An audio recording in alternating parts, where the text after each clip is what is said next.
This is presented by HPS Trade, Japanese freight forwarder in Thailand. Hi there, this is IINO. This time I would like to talk about the basics of global trade. In modern society, the economy is supported by trade.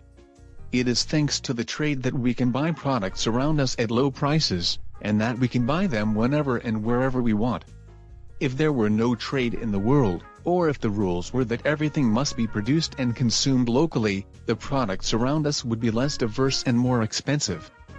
Thanks to the trade, cheap products and expensive, rare, and scarce products are available, making business a materially rich world.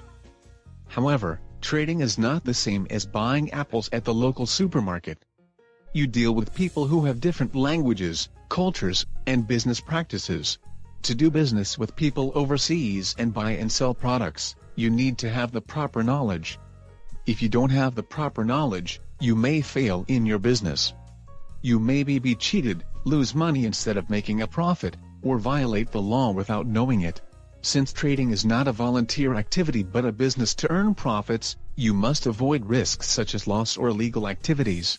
However, with the proper trade knowledge, you can avoid risks and troubles and potentially earn more significant profits than your competitors who are not familiar with the trade. So what exactly are the risks involved in the trade? The most considerable risk is the trust of the counterparty. Will they pay you properly? Will they send the product on time? There is a possibility that the person you are selling to or buying from will not do the basic things in business. If you don't know the other party well or don't know the situation at any time, there is a high possibility that you will lose money. Of course, it depends on the person and the company, but in my experience, when dealing with foreign companies, we will have a chance like this. Payment is delayed. Insufficient packaging and wrapping of products. Delivery is delayed for more than a month without hesitation. They charge you for items that you don't understand. These issues are not good or bad, but a just difference in business practices.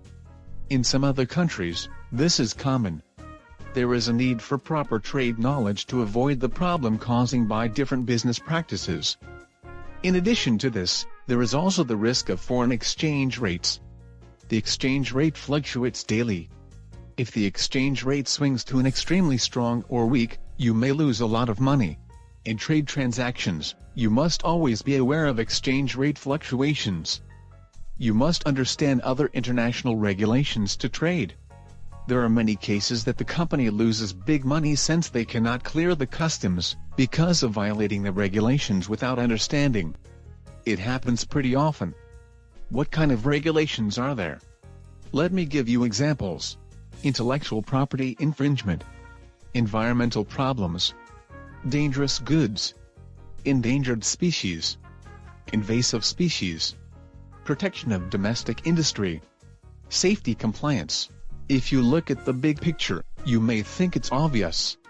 But when it comes to actual business transactions, there are many cases where people ignore the regulations and proceed without knowing. I will make another video to explain these regulations, so please understand some general ones like these. Now let's summarize the main points of this talk. Without trade transactions, we would not have the material wealth we have today. However, there are risks to conduct trade business with other countries, such as payment, credit risk, shipping of products, damage, delivery time, exchange rate fluctuations. In addition, if you do not understand the global treaties and regulations of each country, you may not be able to send products that you thought you could send. It often results in a large deficit. Proper trade knowledge covers these risks. In this channel, I will be updating the correct trade knowledge in an easy-to-understand manner, so let's learn together. That's all I have to say this time. Thank you very much. In this channel, I explain about international logistics knowledge for your better understanding. I hope this video will be a good support for your logistics job. If you have any shipment from Thailand or to Thailand, please feel free to contact me IINO-san anytime. Also, I'm very motivated to keep updating these videos. If you subscribe, press good or comment anything. Well, thank you. See you next time.